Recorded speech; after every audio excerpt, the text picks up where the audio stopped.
منها زوجها وبث منهما رجالا كثيرا ونساء واتقوا الله الذي تساءلون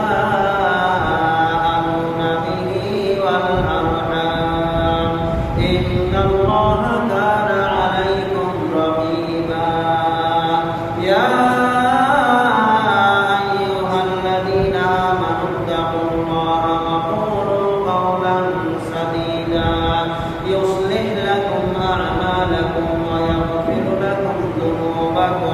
ومن يطع الله ورسوله فقد فاز فوزا عظيما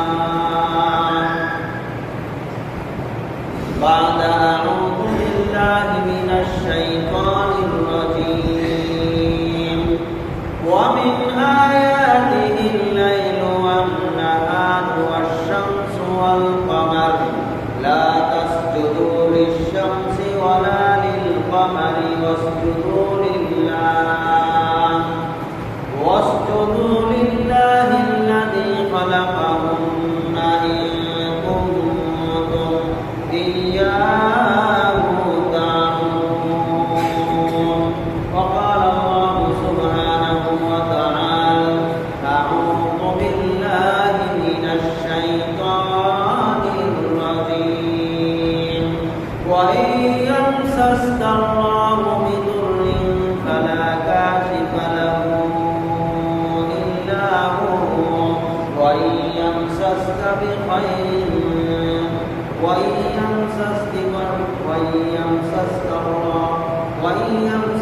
بخير فهو على كل شيء قدير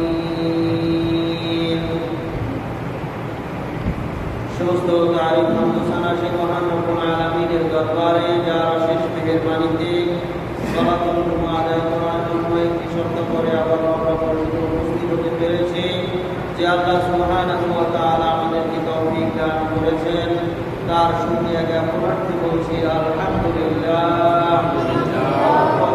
সালাম বর্ষিত বিশ্ব নবী সাইয়্যিদুল মুরসালিন ফাতাহান নবীন রাহমাতুল লিল আলামিন নবী মুহাম্মদুর রাসূলুল্লাহ সাল্লাল্লাহু আলাইহি ওয়াসাল্লামের উপর এই এক একজন বসে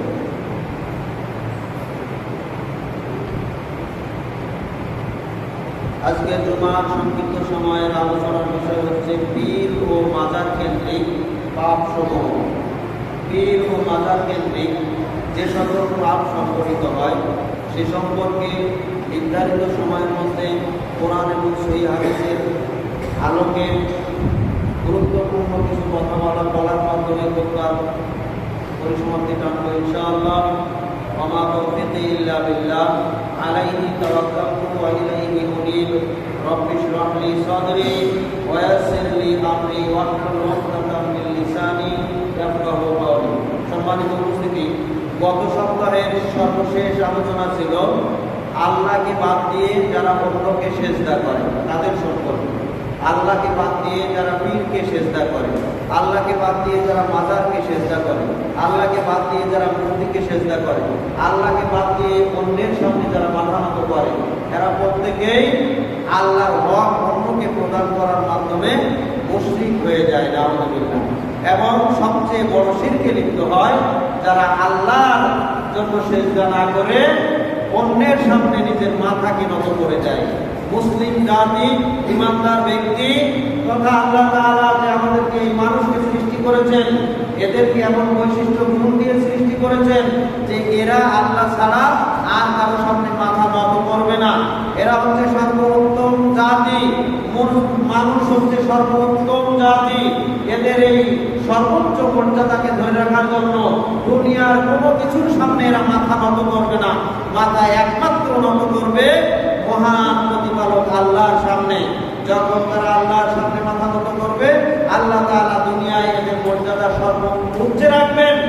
আল্লাহকে বাদ দিয়ে অথবা আল্লাহর পাশাপাশি যখন কোন সৃষ্টির সামনে এই মানুষ মাথাকে নত করে দিবে, তখনই সে আল্লাহর সাথে অন্যকে শরীক করার কারণে মুশরিক হয়ে যাবে। নাউযুবিল্লাহ। এজন্য এই মাথা একমাত্র আল্লাহ ছাড়া আর কারো সামনে নত হবে না। পীর সাহেবদেরকে বলা হচ্ছে পীরে কেবলা। পীরে কেবলা মানে কেবলা ঘরকে সামনে রেখে আমরা যেমন সেজদা করি, কেবলা ঘরকে সামনে রেখে আমরা যেমন রুকু করি, কেবলা ঘরকে সামনে রেখে আমরা যেমন সালাতে দাঁড়িয়ে নীরবতা পালন করি, কেবলাকে কেন্দ্র করে যেমন তাকে তাওয়াফ করা হয়, কেবলাকে কেন্দ্র করে যা কিছু করা হয়, এই পীরপন্থী লোকেরা তাদের পীর সাহেবকে কেন্দ্র করে এই কাজগুলো করে। এজন্য পীরের নাম দিয়েছে পীরে কেবলা। নাউযুবিল্লাহ। পীরের জন্য তারা সেজদা করে, পীরকে সামনে রেখে তারা সেজদা করে, পীরের সামনে তারা মাথা নত করে, পীরকে কেন্দ্র করে তারা তাওয়াফ করে, পীর মারা গেলে তার মাজারকে কেন্দ্র করে তাওয়াফ করে। নাউযুবিল্লাহ।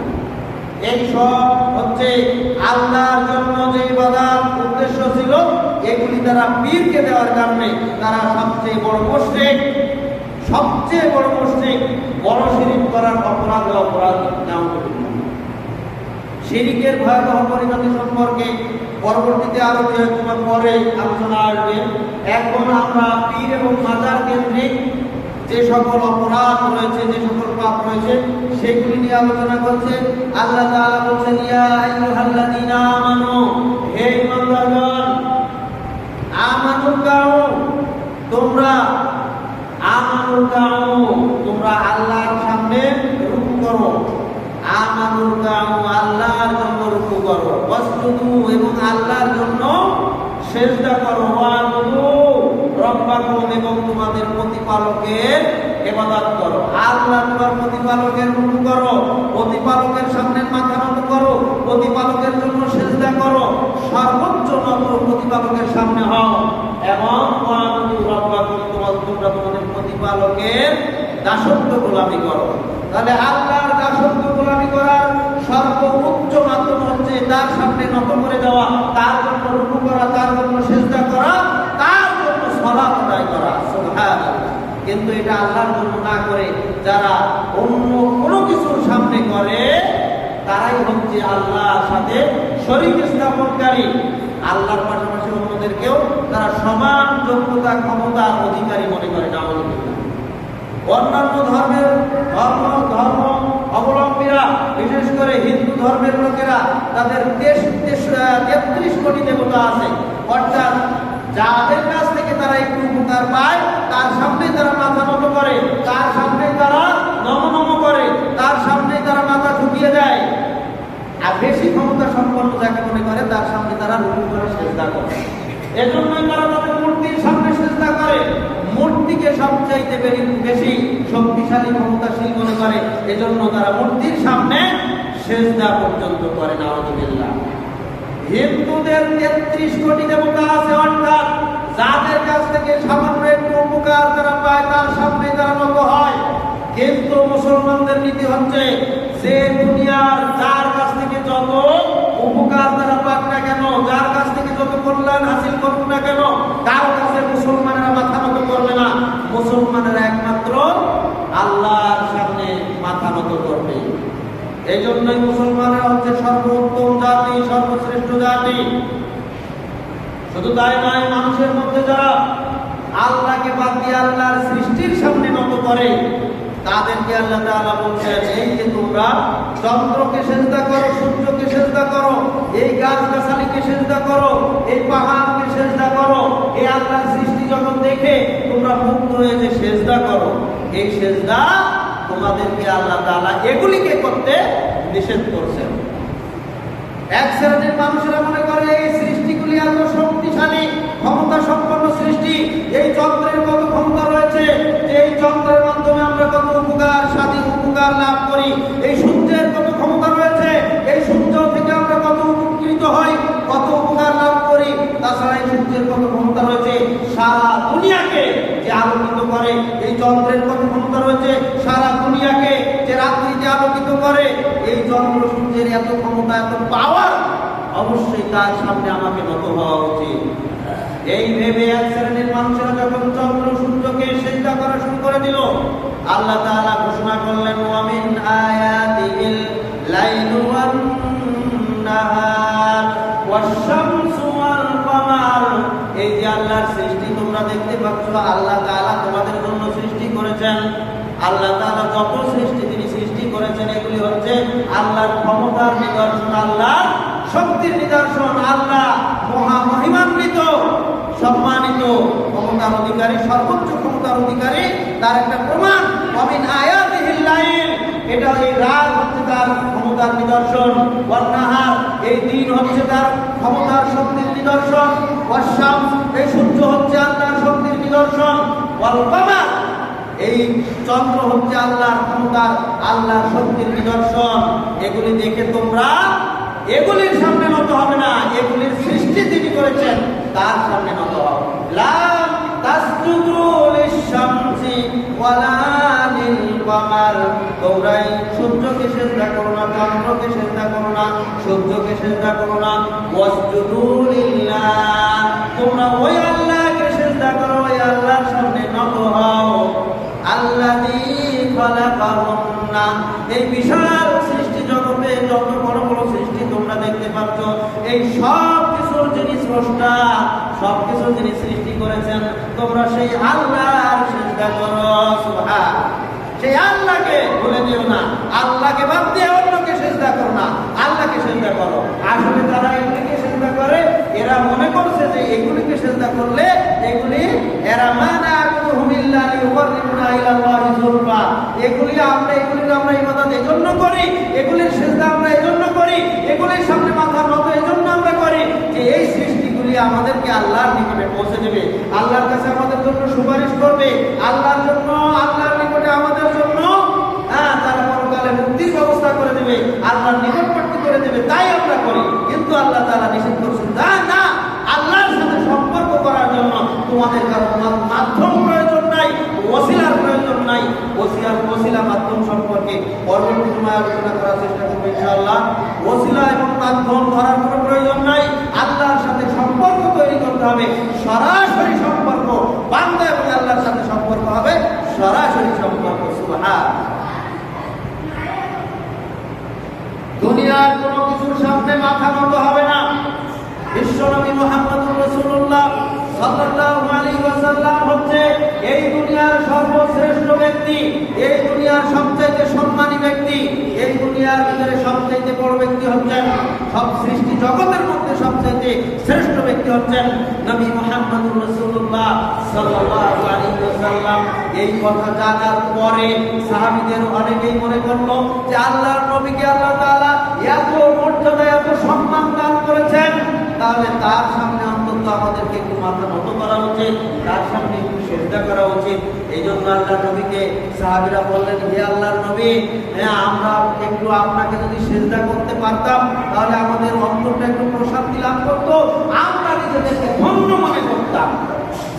আল্লাহর নবী বললেন, আবি হুরায়রা রাদিয়াল্লাহু তাআলা আনিন নবী সাল্লাল্লাহু আলাইহি ওয়াসাল্লাম قال লাউ কুনতু আমিরান আহাদান আইয়াসজুদা লিআহাদিন, আল্লাহর নবী বললেন, যদি কোনো ব্যক্তিকে আমি সিজদা করার অনুমতি দিতাম, আল্লাহর পক্ষ থেকে আমার যদি এই অনুমতি দেওয়া হতো যে মানুষ হয়ে আল্লাহকে বাদ দিয়েও কারো সিজদা করতে পারবে, এই অনুমতি যদি আল্লাহ তাআলা দিতেন কোনো মানুষকে আর আমাকে জানাতেন, আমি যদি এই অনুমতি পেতাম, আমি যদি সিজদা করার জন্য হুকুম দিতাম, তাহলে আইয়াসজুদা লিআহাদিন লা আমারতুল মারআতা আন তাসজুদা লিজাওজিহা, আমি সর্বপ্রথম দুনিয়ার সমস্ত নারীদেরকে বলে দিতাম, হে মহিলা সম্প্রদায়, হে নারী সম্প্রদায়, আল্লাহর পরেই তোমাদের সবচাইতে তোমাদের কাছে শ্রেষ্ঠ ব্যক্তি হচ্ছে তোমাদের স্বামী, সুতরাং তোমরা তোমাদের স্বামীকে সিজদা করো। সুবহান, কিন্তু আল্লাহ তাআলা তার সামনে নত হওয়া ছাড়া, তার সামনে সিজদা করা ছাড়া দুনিয়ার কারো সামনে সিজদা করার অনুমতি দেন নাই। এজন্য আমি এই নির্দেশনা দেয় নাই। যদি আল্লাহ তাআলা অনুমতি দিতেন তাহলে নারীদেরকে বলে দিতাম, তোমরা সর্বপ্রথম আল্লাহর পরে তোমাদের স্বামীদেরকে সিজদা করো। সুবহানাল্লাহ। অথচ বহু নারী রয়েছে স্বামীকে তোয়াক্কা না করে, স্বামীকে বাদ দিয়ে তারা পীরের দরবারে চলে যায়, তারা বাবার দরবারে চলে যায়, বাবার দরবারে টাকা পয়সা দান করে, বাবার দরবারে খাসি মুরগি নিয়ে যায় বাবার দরবারে, তারা সময় কাটায়, বাবার কাছে যায়, বাবাকে তারা এতই বড় মনে করে, কিসের স্বামী আর কিসের মা বাপ কিসের কি, এগুলোর কোনো তোয়াক্কাই নাই, তাদের পীর বাবাই হচ্ছে সবচেয়ে বড়। নাউযুবিল্লাহ। অথচ এই হাদিস প্রমাণ করে যে এই পৃথিবীতে আল্লাহর পরে একজন নারীর জন্য সবচাইতে সম্মানী মর্যাদার অধিকারী হচ্ছে তার স্বামী। সুবহানাল্লাহ। তারপরেও তাকে সেজদার অনুমতি দেওয়া হয়নি। এর মাধ্যমে আল্লাহ নবী বললেন যে দুনিয়ায় কারো কেউ কাউকে সেজদা করতে পারে না। অথচ আমরা দিনটি দেখছি এই মাজারপন্থী লোকেরা মাজারে সেজদায় পড়ে রয়েছে। যত মাজার রয়েছে বাংলাদেশে প্রত্যেকটা মাজারে তার ভক্তরা সেজদা করে। যত পীর রয়েছে অধিকাংশ পীরের সামনে তার ভক্তরা তার মুরিদেরা সেজদায় পড়ে থাকে। নাউযুবিল্লাহ।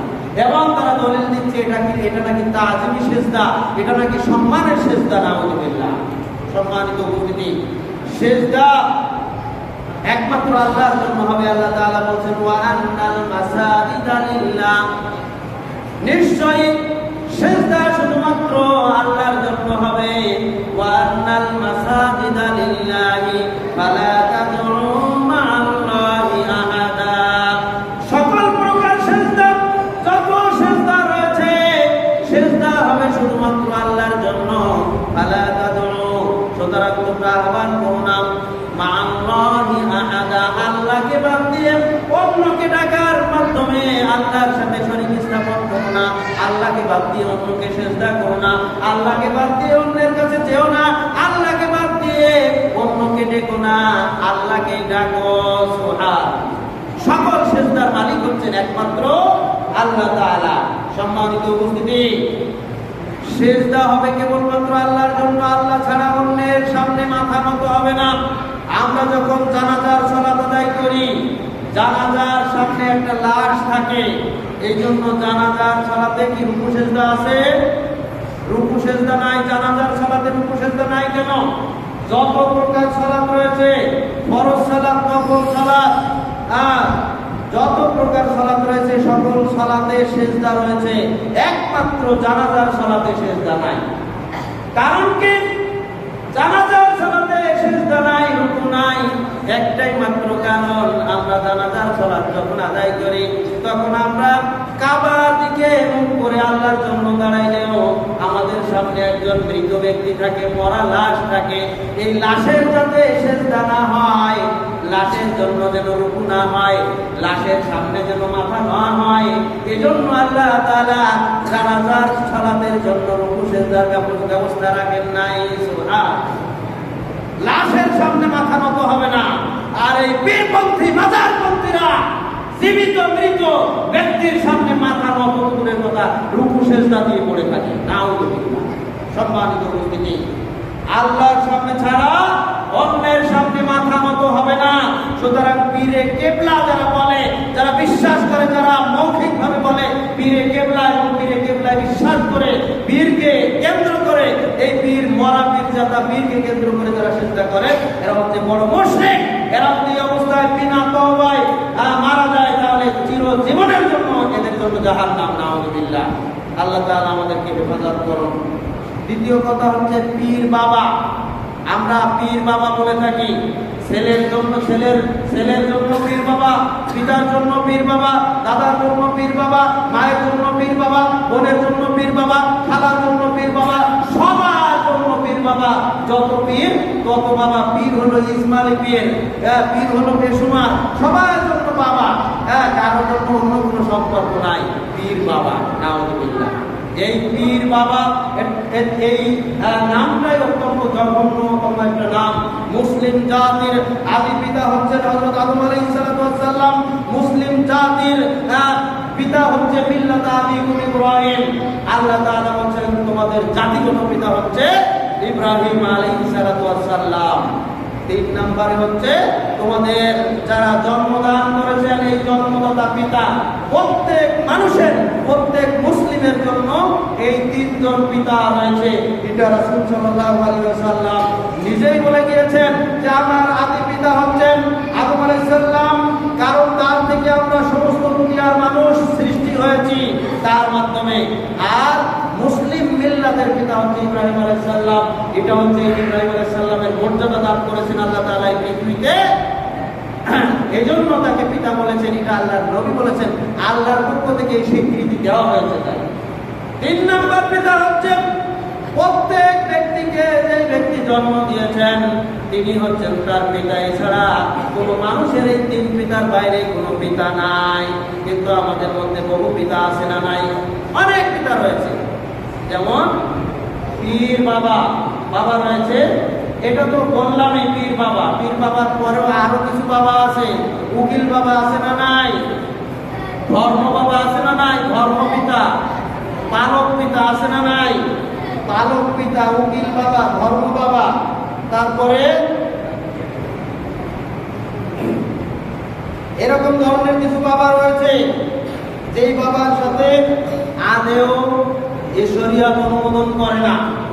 আরেকটা আছে চাচাকে কেউ বাবা বলে, বড় আব্বা, ছোট আব্বা, মেজো আব্বা। এটা এইদিকে বলে কিনা জানি না, আমাদের সাতক্ষীরার দিকে আছে।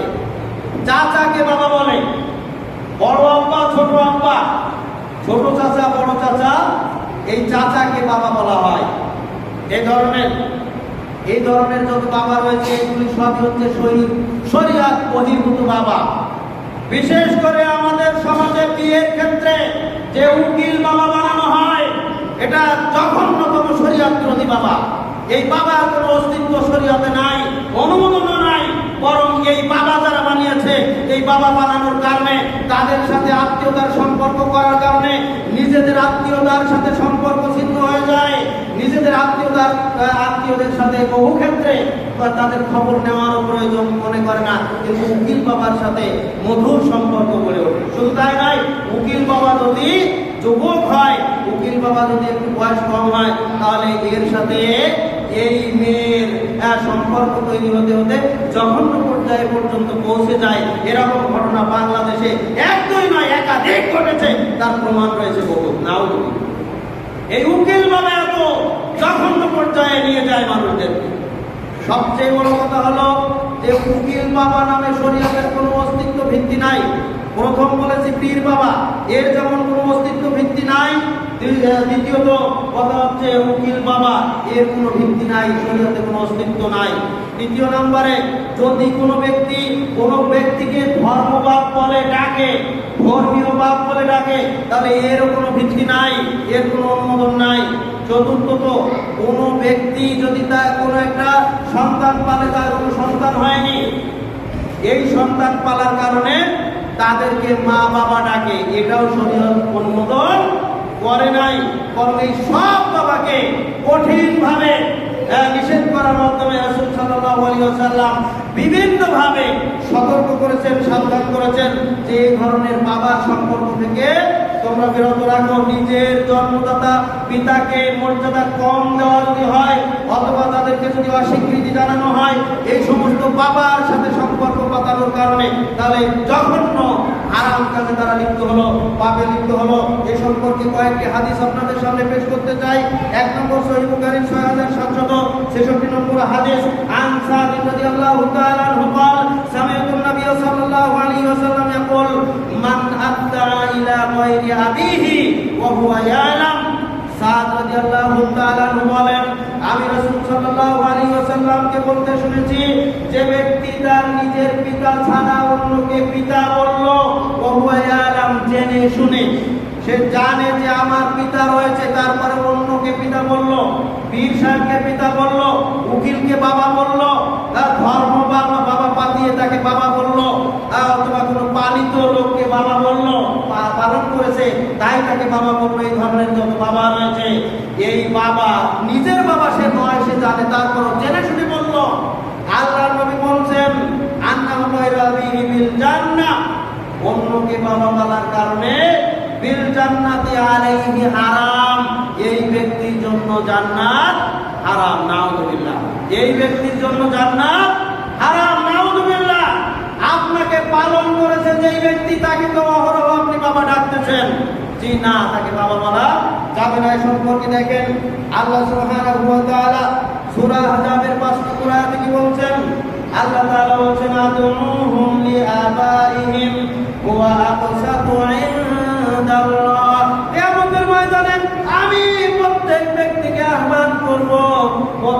ব্যক্তির নাম ধরে কি আমি ডাকবো এবং তাদের বাবার নাম সহকারে তাদেরকে আহ্বান করতে থাকবো। সুবহানাল্লাহ। এই বাবার নাম অন্য কোনো বাবা নয়, এটা পীর বাবা নয়, এটা উকিল বাবা নয়, এটা ধর্ম বাবা নয়, এটা পাতানো বাবা নয়, এটা পালিত বাবা নয়, এটা হচ্ছে জন্মদাতা বাবা। আল্লাহ তাআলা বলেন আদউহুম লিআবাইহিম, প্রত্যেক ব্যক্তিকে আমি আহ্বান করব কিয়ামতের ময়দানে তার বাবার নাম সহ। যেই বাবা তাকে জন্ম দিয়েছে এই বাবার নাম সহ তাকে ডাকা হবে। সুবহান ওয়া আকসাতু ইনদাল্লাহ, এটাই হচ্ছে আল্লাহর কাছে ন্যায়সঙ্গত বিষয়, এটাই হচ্ছে সুন্দর একটা ব্যবস্থাপনা। আল্লাহ তাআলা এই ব্যবস্থাপনা কিয়ামতের মাঠে রাখবেন। এর জন্য একটা বিষয় হচ্ছে যে প্রত্যেক ব্যক্তির সুন্দর নাম হইলে এই সুন্দর নাম ধরে তাকে ডাকবেন এবং সেই সাথে তার বাবার নামটা যদি সুন্দর হয় তাহলে বাবার নাম সুন্দর হলে সুন্দর নামের সাথে তার বাবার সুন্দর নাম ধরে তাকে আহ্বান করা হবে। সুবহানাল্লাহ।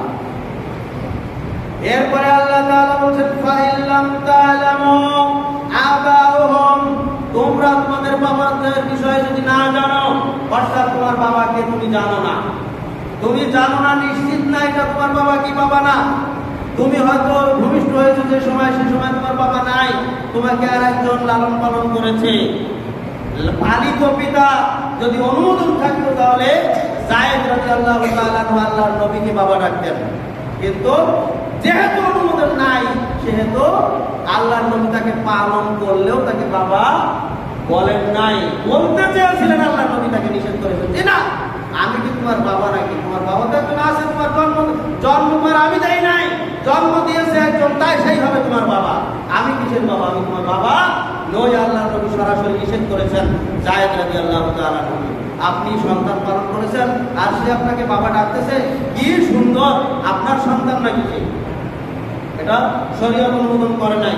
সম্মানিত উপস্থিতি, আল্লাহ তাআলা কি বলছেন দেখেন, সূরা আহজাবের 5 নম্বর আয়াত, লাম তা'লামু আবাহুম, যদি তোমরা তোমাদের বাবার বিষয়ে না জানো, যাকে তুমি বাবা মনে করছো তার সম্পর্কে তুমি বুঝতে পারছো উনি আমাকে জন্ম দেন নাই, উনি আমাকে লালন পালন করেছেন, অথবা অন্য ক্ষেত্রে আমি তাকে বাবা ডাকি, তাহলে ফাইখওয়ানুকুম ফিদ্দিন, জেনে রেখো যে ও হচ্ছে তোমার দ্বীনি ভাই, বাবা নয়।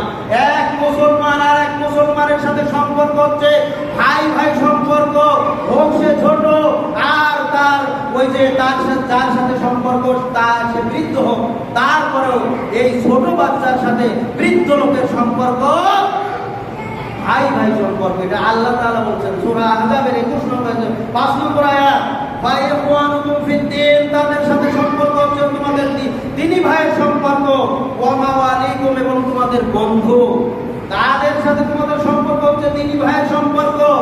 বাবা হতে পারে না, বাবার অনুমোদন তাকে দেওয়া হয় নাই, আল্লাহ তাআলা দেন নাই, আল্লাহ রাসূল সাল্লাল্লাহু আলাইহি ওয়াসাল্লাম দেন নাই, বরং আল্লাহ তাআলা স্পষ্ট বলে দিচ্ছেন সে হবে তোমার দ্বীনি ভাই এবং তোমার বন্ধু, তোমার বাবা ভাই। অধিকার আল্লাহ তাআলা দেন নাই, সুতরাং বাবা তোমরা কেন বলবে? সম্মানিত উপস্থিতি, সম্পর্কে আরো হাদিস, আন আবি হুরায়রা রাদিয়াল্লাহু তাআলা আনহু আনি নবী সাল্লাল্লাহু আলাইহি ওয়াসাল্লাম قال لا ترغبوا عن أبيكم, আবু হুরায়রা রাদিয়াল্লাহু তাআলা আনহু আল্লাহর নবী থেকে হাদিস বর্ণনা করেছেন, তিনি বলেন লা তারগবু আন আবিকুম, তোমরা তোমাদের পিতাদেরকে অস্বীকার করো না। অস্বীকার বলতে সরাসরি মুখ দিয়ে এই কথা বলা নয় যে আমি আমার পিতাকে মানি না, উনি আমার পিতা নন, এই কথা না বললেও তাকে অস্বীকার করা হয়। যদি নিজের পিতার চাইতে অন্য কোনো ব্যক্তিকে পিতার মর্যাদা দেওয়া হয় অথবা পিতার চাইতে আরেকটু বেশি মর্যাদা দেওয়া হয়, এখন বলুন যারা পীর বাবাকে বাবা মানে ওরা নিজের পিতার চাইতে মর্যাদা বেশি দেয় না কম দেয়? অবশ্যই বেশি দেয়। মহিলারা নিজের স্বামীর চাইতে, নিজের পিতার চাইতে পীর বাবাকে মর্যাদা বেশি দেয়। বহু পুরুষ রয়েছে নিজের বাবা নিজের মায়ের খবরই নেওয়ার প্রয়োজন মনে করে না, শুধু বাবার দরবারে দৌড়ায়, শুধু বাবার দরবারে দৌড়ায়। যত দান খয়রাত বাবাকে করে, হাসি গরু ছাগল না নেওয়া দরকার সব বাবার দরবারে নিয়ে যায়, বাবা ছাড়া আর কিছু বোঝে না। বাবাকে এত মর্যাদা করে দেয়, বাবাকে এত সম্মান দেয় যে এরা নিজের বাপ মার চাইতে বহু গুণে এই পীর বাবাকে সম্মান দেয়, মর্যাদা দেয়। এই কথাই আল্লাহ তাআলা বলছেন, যদি তোমরা তোমাদের নিজের বাবাকে অস্বীকার করো, অস্বীকার বলতে নিজের বাবা তোমার কাছে যে হকদার রাখে, যে মর্যাদা পাওয়ার অধিকার রাখে, যে হক পাওয়ার অধিকার রাখে, এই হকটাকে না দিয়ে আরেকজনকে যদি দেওয়া হয়, তাহলে তোমার কর্মই প্রমাণ করে তুমি তোমার বাবাকে অস্বীকার করে যাচ্ছ। নাউযুবিল্লাহ। আল্লাহর নবী বলেন, ফামান রাদিবা আবিহি ফাহুয়া কুফরুন। যে ব্যক্তি তার বাবাকে অস্বীকার করলো, অর্থাৎ নিজের বাবার চাইতে অন্যকে বাবার স্বীকৃতি দিল অথবা বাবার মর্যাদা দান করলো, সে কুফরি করলো এবং সে কাফের হয়ে গেল। নাউযুবিল্লাহ। হাদিসটি বর্ণিত হয়েছে সহিহ বুখারীর 6768 নম্বর হাদিস, সহিহ মুসলিমের 62 নম্বর হাদিস। এছাড়া আরো বলতেছেন, আন আমর ইবনে খারিজা আন্না নবী সাল্লাল্লাহু আলাইহি ওয়াসাল্লাম খাতাবা। আমর ইবনে খারিজা রাদিয়াল্লাহু তাআলা আনহু তিনি আল্লাহর নবী থেকে হাদিস বর্ণনা করতেছেন, একদা আল্লাহর রাসূল খুতবা দিয়েছেন। তিনি খুতবা দিয়েছেন। খুতবায় বিভিন্ন বিষয়ে বলার এক ক্ষেত্রে বললেন, মানিদ্দা ইলা গায়রি আবিহি। যে ব্যক্তি নিজের বাবা ছাড়া অন্যকে বাবা বলল, যে ব্যক্তি নিজের বাবাকে বাদ দিয়ে অন্যকে বাবা বলল, অথবা নিজের বাবার সাথে সাথে পাশাপাশি আরেকজনকে বাবা স্বীকৃতি দিল, ফাআলাইহি লানাতুল্লাহ। এই ব্যক্তির উপরে আল্লাহর লানত, এই ব্যক্তির উপরে আল্লাহর অভিশাপ, এই ব্যক্তির উপরে আল্লাহর ক্রোধ, আল্লাহর লানত। নাউযুবিল্লাহ। লা ইউকাল্লাহু মিনহু সারফান ওয়ালা আদলান। তার নিকট থেকে আল্লাহ তাআলা কোনো ফরজ, কোনো নফল ইবাদত লা ইকবালুল্লাহ, আল্লাহ তাআলা কবুল করবেন না। নাউযুবিল্লাহ। হাদিসটি বর্ণিত হয়েছে সহিহ তিরমিজির 2121 নম্বর হাদিস। عن عبد الله بن عمرو رضي الله تعالى عنه قال قال رسول الله صلى الله عليه وسلم। আব্দুল্লাহ ইবনে আমর রাদিয়াল্লাহু তাআলা আনহু বলেন, রাসূল সাল্লাল্লাহু আলাইহি ওয়াসাল্লাম বলেছেন, মান আদা ইলা গায়রি আবিহি লাম ইয়ারাহ রাইহাতাল জান্নাহ। যে ব্যক্তি অন্য কোন লোককে বাবা স্বীকৃতি দিল, বাবা ডাকলো, বাবা বললো, বাবার মর্যাদা দিল, সে ব্যক্তি জান্নাতের ঘ্রাণ পর্যন্ত পাওয়া যাবে না, পাবে না। নাউযুবিল্লাহ। জান্নাতের ঘ্রাণ, জান্নাতের যাওয়া দূরের কথা।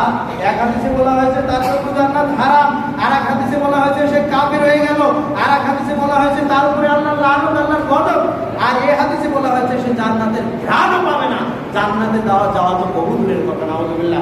এই হাদিসটি বর্ণিত হয়েছে সহিহ ইবনে মাজাহ 2611 নম্বর হাদিস।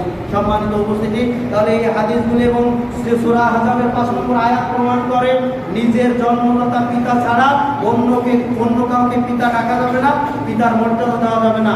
তবে হ্যাঁ, আমাদের সামনে কিছু বাবার অনুমতি কিছু মুফাসসিরিনে কিরাম, কিছু উলামায়ে কিরাম দিয়েছেন, যেমন শ্বশুরকে বাবা ডাকা সম্মানের খাতিরে। তারপরেও অধিকাংশ আলেমদের মতে থেকেও বিরত থাকা উত্তম। তবে সামাজিক যাতে দ্বন্দ্ব না হয়, সামাজিক একটা প্রথা হিসাবে তাদের সম্মানের খাতিরে, তাদের মর্যাদার খাতিরে অন্তরে নিজের পিতার সম্মান বজায় রেখে এবং কর্মে নিজের পিতার সম্মান যথাযথভাবে বজায় রেখে শ্বশুরের মর্যাদা পিতার চাইতে বেশি না দিয়ে, শাশুড়ির মর্যাদা নিজের মার সাথে বেশি না দিয়ে যদি তাদেরকে সম্মানের খাতিরে বাবা মা ডাকে, তাহলে ডাকা যেতে পারে। কিছু আলেম মতামত দিয়েছেন। তারপরেও সর্বোত্তম হচ্ছে নিজের শ্বশুর শাশুড়িকেও পিতা মাতা না ডাকা।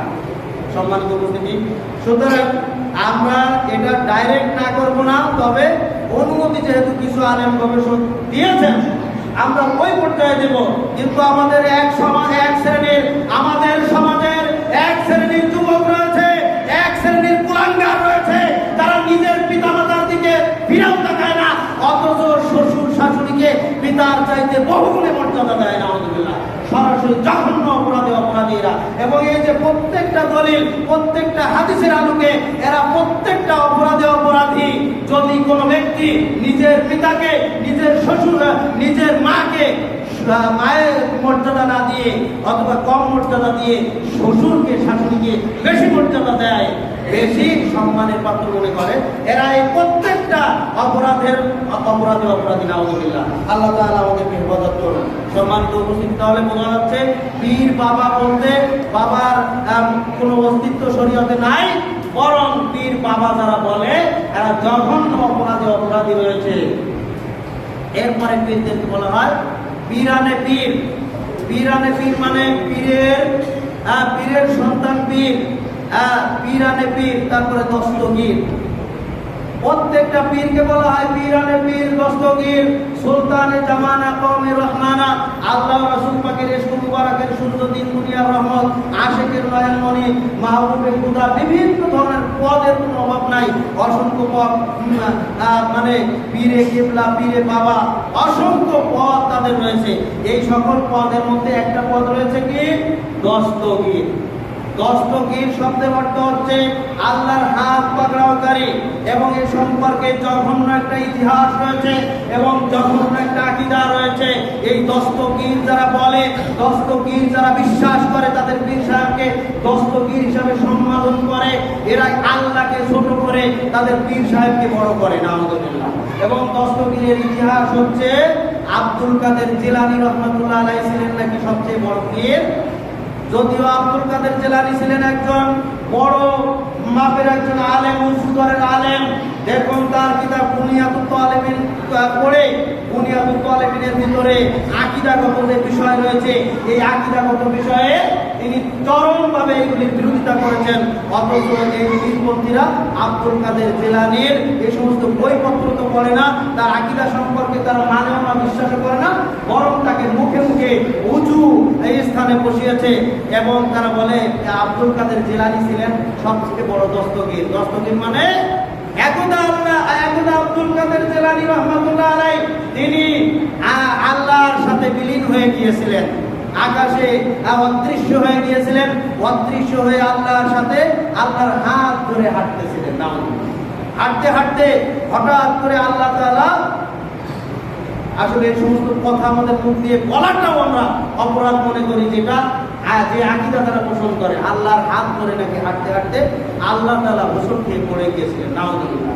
কত জঘন্য, কত মারাত্মক আকীদা, কত জঘন্য কথা তারা তাদের পীর সাহেবের শানে বিশ্বাস করে, তারা বলে থাকে। তাদের এই মুখ দিয়ে উচ্চারণ করে কিভাবে? আল্লাহর সাথে হাঁটতে হাঁটতে আল্লাহ তাআলা হোঁচট খেয়ে পড়ে গেছিলেন, আল্লাহ তাআলার হাত ধরে আব্দুল কাদের জিলানী সোজা করে দাঁড় করিয়ে দিয়েছিলেন। এই জন্য তাকে বলা হয় আল্লাহর হাত পাকড়াওকারী, যাকে ফার্সিতে বলা হয় দস্তগীর, আল্লাহর হাত পাকড়াওকারী। নাউযুবিল্লাহ।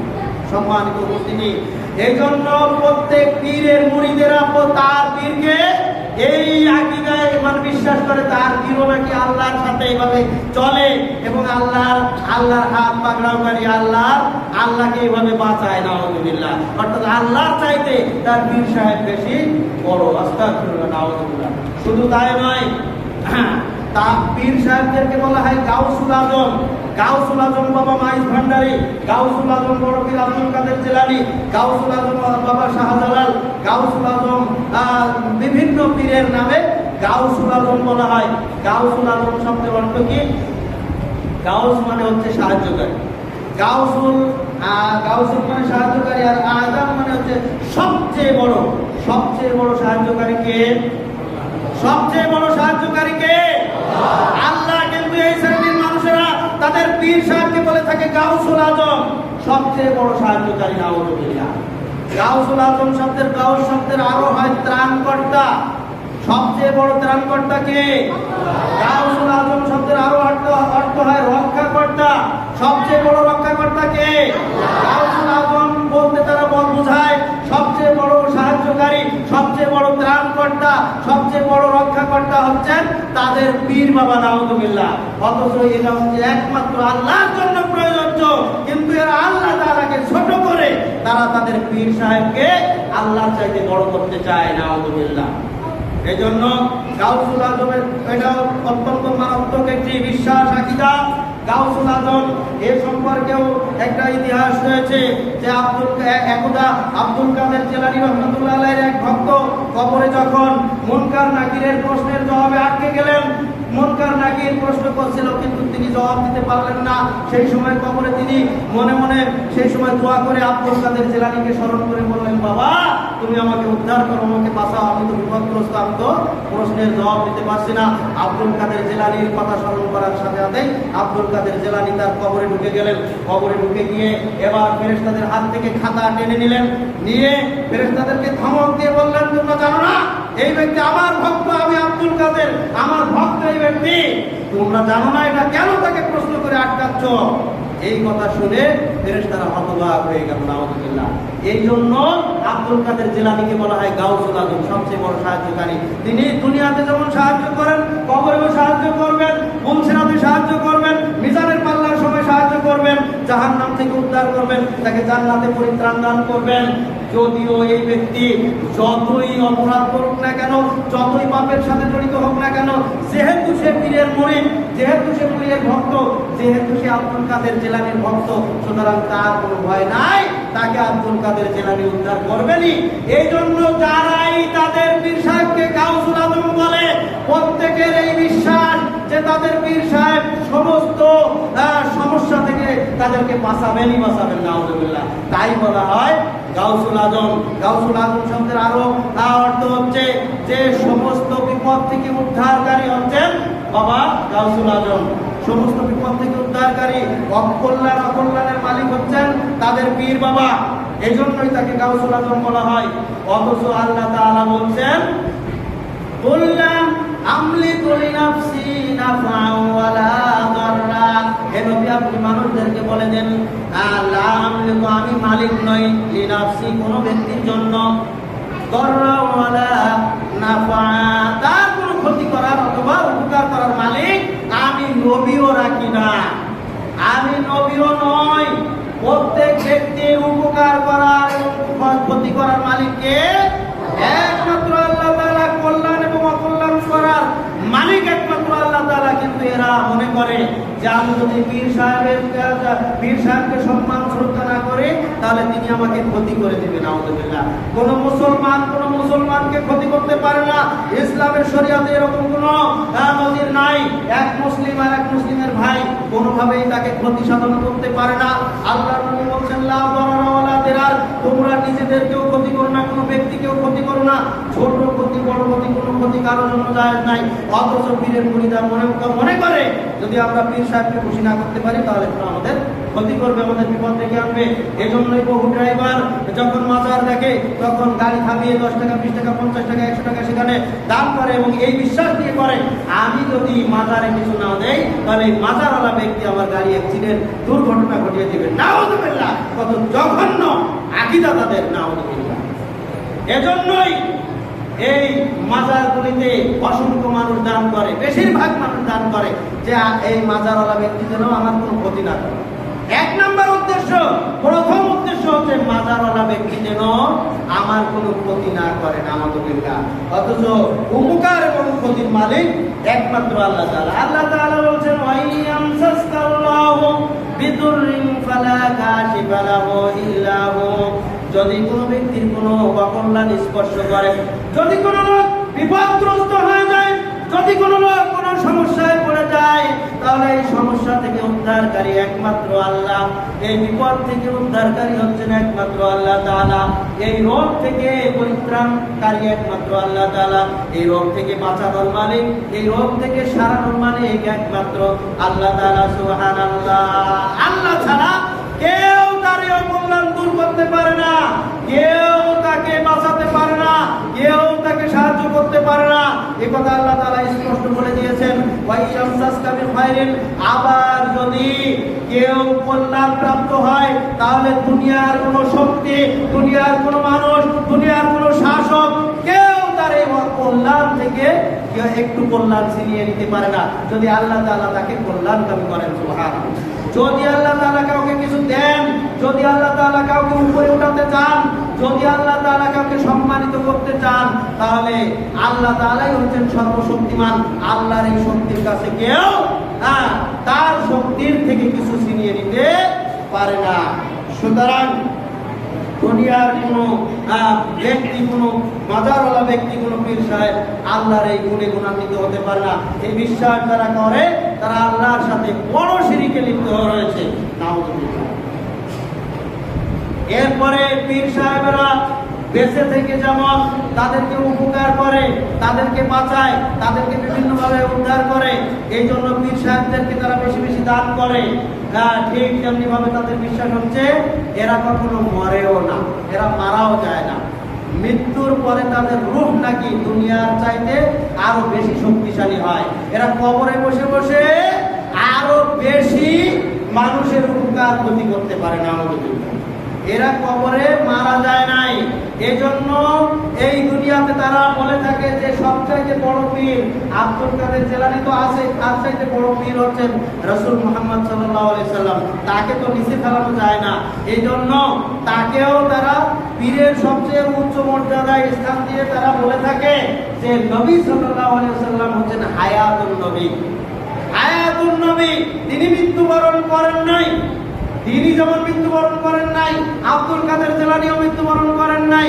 কোন পীর সাহেবও মারা যায় না, মৃত্যুবরণ করে না, বরং তারা ইন্তেকাল করে। ইন্তেকাল মানে এক জায়গা থেকে আরেক জায়গায় মাত্র স্থানান্তরিত হয়, বদল হয়। তারা কখনো মারা যায় না, তারা যেমন জীবিত তেমন জীবিতই রয়ে যায়। বরং তারা যখন কবরে যায় তখন তারা দুনিয়ার চাইতে আরো বেশি শক্তিশালী হয়ে যায়। নাউযুবিল্লাহ। এজন্যই তারা কবরকে, মাজারকে তারা কবর তো বলেই না। আল্লাহর ভাষা কবর, আল্লাহর রাসূলের ভাষা কবর। হাত্তা যুরতুমুল মাকাবির, আল্লাহ তাআলা বলছেন কবর, আল্লাহর রাসূল বলছেন কবর। আর এরা কখনো কবর বলে না। কবর বললে নাকি মাজারওয়ালা ব্যক্তিকে অসম্মান করা হয়, এজন্য এরা বলে মাজার। মাজার শব্দের অর্থ হচ্ছে জিয়ারতের স্থান। এটা আল্লাহর নবী কবর জিয়ারতের অনুমতি দিয়েছেন। এই দৃষ্টিতে তাকে মাজার বলা গেলেও সব সময়ের জন্য সেটা মাজার নাম হতে পারে না। তারপরে তারা আরো নাম দিয়েছে যে রওজা শরীফ। অথচ রওজা শরীফ বলতে কিছু নাই, বরং আল্লাহর নবীর বাসস্থান এবং মসজিদের এই মেম্বার পর্যন্ত মাঝখানে একটা জায়গা ছিল। এই জায়গাটাকে বলা হয়েছে রাউযাতুম মিন রিয়াদিল জান্নাহ। এটা জান্নাতের একটি অংশ। সুবহানাল্লাহ। এটাকেই বলা হয় রওজা। অর্থাৎ আল্লাহর নবীর বাসা থেকে এই মেম্বার পর্যন্ত মধ্যবর্তী একটা জায়গার নাম হচ্ছে রওজা। কিন্তু এরা আল্লাহর নবীর কবরকেই রওজা বানিয়েছে। এই জন্য ওই সূত্র ধরে তাদের পীর সাহেবের কবরকেও রওজা শরীফ। এরপরে শরীফ তো বললামই। সম্মানিত উপস্থিতি, এভাবেই তারা তাদের পীর সাহেবকে বিশ্বাস করে। তারা মৃত্যুবরণ করে নাই, বরং তারা ইন্তেকাল করেছেন। ওই ইন্তেকাল থেকেই আমাদের সমাজে আজও পর্যন্ত অধিকাংশ সমাজে, এমনকি এই সমাজেও কেউ মারা গেলে মারা গেছে বলা হয় না, বলা হয় ইন্তেকাল করিয়েছেন, ইন্তেকাল করেছেন।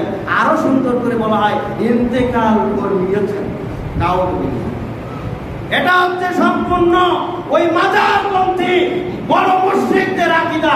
ইন্তেকাল ব্যবহার করা এবং মৃত্যুকে অস্বীকার করা, হায়াতুন নবী বিশ্বাস করা, হায়াতে পীর বিশ্বাস করা। পীরেরা মরে নাই, তারা জীবিত আছে। এই বিশ্বাসে যারা বিশ্বাসী, এই আকীদায় যারা বিশ্বাসী, তারাই বলে থাকে ইন্তেকাল।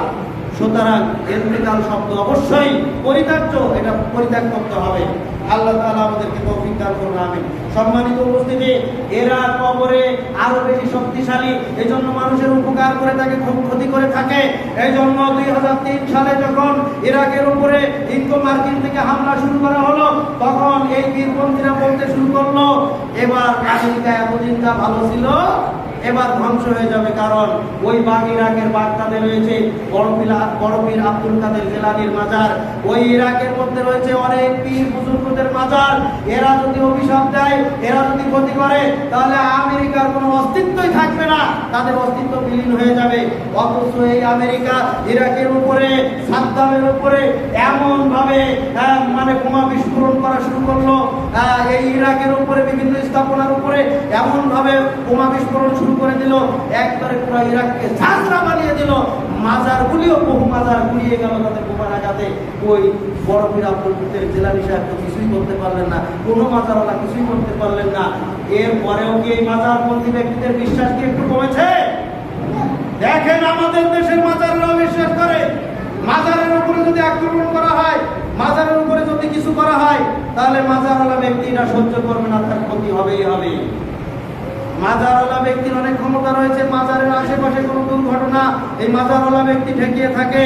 এজন্য কয়েক বছর আগে ওই শাহজালাল মাজারের কাছে একটা বিমান দুর্ঘটনায় কয়েকজন লোক মারা গেছে। কই শাহজালাল এই ব্যক্তি তো এই বিমান দুর্ঘটনা থেকে কিছুই করতে পারবো না, অথচ মাজারের কাছে এটা সংঘটিত হলো। এরপরেও কি মাজারপন্থীদের মাজারের প্রতি ভক্ত বিশ্বাস কি একটু কমেছে? কমে নাই। তারপরে দেখেন 2 বছর আগে সিলেটের বন্যায় বহু মাজার পানির নিচে চাপা পড়েছিল, পানির নিচে ছিল। এই মাজারওয়ালা ব্যক্তি ওই মাজার এই পানি থেকে, বন্যা থেকে রক্ষা করতে পারলো না। তারপরে ওই মাজার পন্থীদের বিশ্বাস কি কিছু কমেছে? তারপরে দেখেন এই যে এই বছর চট্টগ্রাম, কুমিল্লা, লক্ষ্মীপুর, নোয়াখালী, সিলেট বিভিন্ন জায়গায় অধিকাংশ মাজারের এলাকাগুলিতে বন্যা হয়েছে এবং বহু মাজার পানির নিচে ছিল। এই মাজারওয়ালা ব্যক্তিরা কি বন্যা থেকে সামান্যতম রক্ষা করতে পেরেছে নিজেদেরকে? তারপরেও এই পীরপন্থীদের, এই মাজারপন্থীদের বিশ্বাসের একটুও ত্রুটি হয়নি। এটা এতই জঘন্য অন্ধবিশ্বাস। এই বিশ্বাস মূর্তি পূজারীদের চাইতেও বেশি মারাত্মক বিশ্বাস। এই বিশ্বাস হিন্দুদের চাইতেও বেশি মারাত্মক বিশ্বাস। এই বিশ্বাস মূর্তি পূজারীদের যত বেশি ক্ষতি করে তার চাইতেও এই মাজার পূজারীদের বেশি ক্ষতি করবে পরকালে। কেন? হিন্দুরা তাদের এই আকীদা বিশ্বাসের কারণে তারা যতটুকু পাপ করছে, এই মাজারপন্থীরা মাজার পূজার কারণে, পীর পূজার কারণে ওদের চাইতে অনেক বেশি অপরাধী এরাই। শুধু তাই নয়, ওরা তো দুনিয়াবি লাভের উদ্দেশ্যে করে না, ওরা তাদের ইবাদত মনে করে। আর এই মাজারপন্থীরা তাদের স্বার্থ হাসিলের জন্য, অর্থ উপার্জনের জন্য, তাদের দুনিয়ার স্বার্থ উপার্জনের জন্য এই মাজার ব্যবসাকে ধরে রেখেছে। না, তাদের একদিকে বিশ্বাস পরকালে পার পেয়ে যাবে, আর একদিকে দুনিয়াও হাসিল হচ্ছে। এটা কি সহজে ছাড়তে চায়? এজন্য যত প্রমাণ তাদের সামনে দেওয়া হোক না কেন, তারা যতই মুখে দাবি করুক না কেন, কোনো কাজ হবে না। তারা বলছে যদি কোনো ব্যক্তি মাজারের উপরে হামলা করে তাহলে মাজারওয়ালা ব্যক্তি তাকে শেষ করে দেবে। অথচ ইতিমধ্যেই আমরা দেখেছি বাংলাদেশের বিভিন্ন মাজারে হামলা করার মাধ্যমে মাজার ভেঙে তছনছ করে দেওয়া হয়েছে। এক জায়গায় কি কোনো খবর এসেছে যে মাজারওয়ালা ব্যক্তি, কোনো ব্যক্তি এই মাজারে হামলা করার কারণে তার কোনো ক্ষতি হয়েছে? নাউযুবিল্লাহ। এগুলি হচ্ছে জঘন্য আকীদা, জঘন্য বিশ্বাস। তারা দুনিয়ার স্বার্থ হাসিল করার জন্য এটাকে শক্তভাবে, মজবুতভাবে ধরে রেখেছে। অবশ্যই তাওহীদপন্থী মুসলিমরা তাদের বিরোধিতা করেই যাবে এবং আজীবন বিরোধিতা করে যাবে ইনশাআল্লাহ। সম্মানিত উপস্থিতি, বলছিলাম মাজারওয়ালা ব্যক্তিরা নাকি মরে না, নাউযুবিল্লাহ। অথচ এই দুনিয়ার ভিতরে সর্বশ্রেষ্ঠ ব্যক্তি বিশ্বনবী মুহাম্মদুর রাসূলুল্লাহ সাল্লাল্লাহু আলাইহি ওয়াসাল্লাম, তিনি মারা গেছেন। এই সম্পর্কে কয়েকটা দলিল আছে। শুধু তাই নয়, আল্লাহ তাআলা বলেন কুল্লু নাফসিন যায়িকাতুল মাউত। এই পৃথিবীতে যত প্রাণী আছে, যত জীব আছে, যাদের জীবন আছে, প্রত্যেকেই মৃত্যুবরণ করবে। আপনারা শুনেন না? একগুলি কি শোনেন না? তাহলে পীর সাহেবদের কি জীবন নাই? পীর সাহেবদের কি জান নাই? পীর সাহেবদের কি রূহ নাই? তাহলে আল্লাহ তাআলা যে বলছেন কুল্লু নাফসিন যায়িকাতুল মাউত, এটা তাহলে এই আয়াতটি পীর সাহেবদের বাদে আর সব মানুষের? এই বিশ্বাস কি এই হায়াতুল নবীতে যারা বিশ্বাস করে, এই বিশ্বাস যারা মাজারপন্থী লোক, এই বিশ্বাস যারা পীরপন্থী লোক, তাদের কি এই কোরআনের আয়াতগুলি তারা পড়ে না? তারাও এইগুলি ব্যাখ্যা করে, কিন্তু সরাসরি তারা কোরআনের আয়াতগুলিকে অস্বীকার করার মাধ্যমে তারা কাফের হয়েছে। নাউযুবিল্লাহ। কোরআনের একটা আয়াত, একটা বিধানকে যদি কেউ অবিশ্বাস করে, অস্বীকার করে, তাহলে প্রকৃত কাফের হওয়ার জন্য এটাই তার জন্য যথেষ্ট। নাউযুবিল্লাহ। অথচ কুল্লু নাফসিন যায়িকাতুল মাউত, এ কথা আল্লাহ তাআলা কয়েকবার বলেছেন যে প্রত্যেক প্রাণীকে মৃত্যুবরণ করতেই হবে। এ কথা বলেই থামবেন নাই আল্লাহ তাআলা আল্লাহর নবীকে পর্যন্ত বলেছেন ইন্নাকা মাইয়িতু ওয়া ইন্নাহুম মাইয়িতুন। হে নবী, তুমিও মারা যাবে এবং তোমার পরবর্তী যারা তারাও মারা যাবে। সবাইকে মারা যেতে হবে। সুবহানাল্লাহ। কেউ দুনিয়াতে বেঁচে থাকবে না, সবাইকে মারা যেতে হবে। সুতরাং প্রত্যেকের মৃত্যুর স্বাদ এটা গ্রহণ করতেই হবে। মৃত্যু থেকে কেউ পলায়ন করতে পারবে না। আল্লাহ তাআলা বলেছেন আইনামা তাকুনু ইউদরিকুমুল মাউত ওয়ালাউ কুনতুম ফি বুরুজিন মুশাইয়্যিদা। এই মৃত্যু থেকে যতই তুমি পালানোর চেষ্টা করো না কেন, মৃত্যু থেকে কোনো ব্যক্তি পালাতে পারবে না। মৃত্যু থেকে পালানোর জন্য সুদূর দূরকে যদি অবস্থান করো, তারপরে ওই মৃত্যু থেকে তোমরা পালাতে পারবে না। স্বয়ং বিশ্বনবী মুহাম্মদুর রাসূলুল্লাহ সাল্লাল্লাহু আলাইহি ওয়াসাল্লাম যখন মৃত্যুবরণ করলেন, তখন সাহাবীদের মধ্যে কেউ বলছেন যে না, আল্লাহর নবী কখনো মারা যেতে পারেন না। এত বড় একজন সম্মানী ব্যক্তি এবার মারা যায় কিভাবে? এই কাতারের সাহাবীদের মধ্যে জলিলুল কদর সাহাবী ওমর রাদিয়াল্লাহু তাআলা আনহু পর্যন্ত ছিলেন। এবং শুধু ছিলেন তাই নয়, ওমর রাদিয়াল্লাহু তাআলা আনহু তরবারি ধারণ করে তিনি কঠোরভাবে বললেন, হে আল্লাহর নবীর সাহাবীরা, তোমরা শুনে রাখো, তোমরা যদি মুখ দিয়ে কথা উচ্চারণ করো আল্লাহর নবী মারা গেছে, তাহলে এই যে দেখো তরবারি দিয়ে তোমাদেরকে ফয়সালা করা হবে। সুতরাং আমার সামনে মুখে এনো না যে আল্লাহর নবী মারা গেছে, এই কথা বললেই আমি তোমার কল্লা উড়িয়ে দেব, খবরদার তোমরা এই কথা বলো। আবু বকর রাদিয়াল্লাহু তাআলা আনহু ওই সময় ওই মুহূর্তে ওখানে ছিলেন না, আবু বকর একটু দূরে ছিলেন।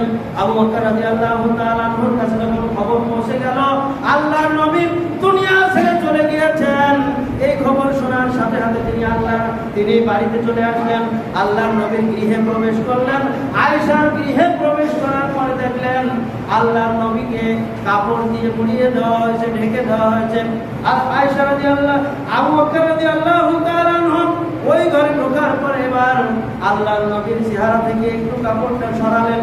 সরানোর পরে আল্লাহর নবীকে দেখে তিনি কেঁদে পড়লেন এবং তিনি বুঝতে পারলেন আল্লাহর নবী এই জমিনে আর বেঁচে নাই। ইন্না লিল্লাহি ওয়া ইন্না ইলাইহি রাজিউন এটা পাঠ করলেন। পাঠ করে আবু বকর তিনি ক্রন্দন করতে লাগলেন এবং তিনি আল্লাহর নবী যে মৃত্যুবরণ করেছেন এটা নিশ্চিত হয়ে গেলেন।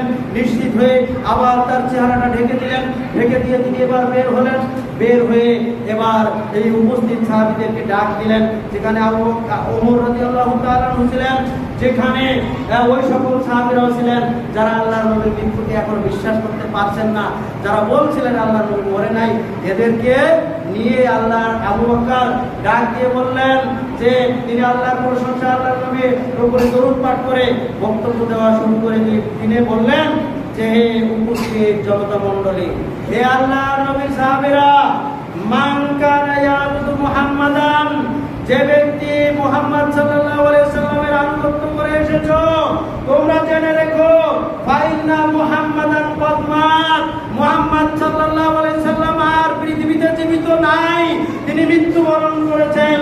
ওয়া মান কানা ইয়াবুদুল্লাহ, আর যে ব্যক্তি আল্লাহর দাসত্ব গোলামি করো, আল্লাহর নির্দেশ মেনে চলো, তিনি শুনে রাখো আজ্জা ওয়াজাল মহা সম্মানিত পরাক্রমশালী আল্লাহর ইবাদতে যারা রয়েছে তারা জেনে রেখো